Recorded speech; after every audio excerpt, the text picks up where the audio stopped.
পারবেন না একটু দিক নির্দেশনামূলক কিছু বলার জন্য। আইছেন নাকি? আসসালামু আলাইকুম ওয়া রাহমাতুল্লাহি ওয়া বারাকাতুহু। আচ্ছা ঠিক আছে। কর্তৃক আয়োজিত আজকের এই শিক্ষা উপকরণ বিতরণ অনুষ্ঠানে আমি আসতে পেরে আমি নিজেকে ধন্য মনে করছি। তার সাথে সাথে একটা কথা বলতে হয়, এই শরীরপুরের মাটি ধুলাবালুর সাথে আমার জীবনের অনেকগুলো বছর কেটে গেছে। এই জন্য আমি আরো আবেগে আপ্লুত হই।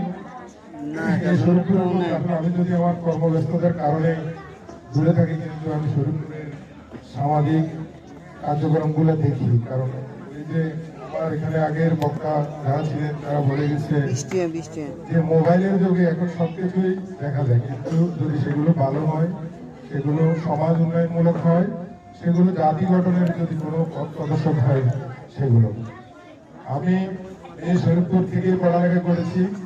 সে 2004 সালে বরিয়ালের উচ্চ বিদ্যালয় থেকে এসএসসি দিয়েছি, তারপরে ইকবাল কলেজ, তারপরে ফেনী, তারপরে কুমিল্লা। এরপরে কর্মব্যস্ততার কারণে এই শরীরপুরের সাথে আমার কাজগুলা আগামী সন্তানদেরকে জাতি গঠনের কারিগর হিসেবে তৈরি করতে আরো অনেক উপকৃত হতে বলে আমি মনে করি। আমি একটা কথা বলতে চাই যে এই ছোট থেকে মানে আপনার 14-15 বছর পর্যন্ত হচ্ছে আপনার চারা লাগানোর মৌসুম। সন্তানদেরকে মানুষ করার জন্য সবচেয়ে বড় সময় হচ্ছে এই যে মেট্রিক পর্যন্ত মায়েদের দায়িত্ব।